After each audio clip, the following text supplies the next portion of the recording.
Hamas must be so encouraged by the international response because Hamas have got 200 hostages, right? They've released 4 and they're clearly drip feeding them to sort of offer hope. So don't invade us yet because if you hold off, we might release some more hostages. Meanwhile, you've got people like Penny Wong calling for a cessation in hostilities. Hamas just must think this is just fantastic. Everyone is literally trying to help them. I know, and no less an ally, or what should be an ally, of Israel. In a country like Australia.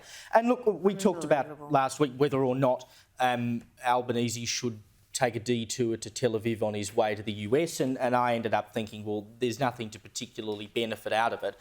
But the US and the UK have both made it very clear that they stand with Israel. Their governments have made it very clear that they stand with Israel. Now, Albanese has said the right things in Parliament once or twice. He's gone to a synagogue. Great.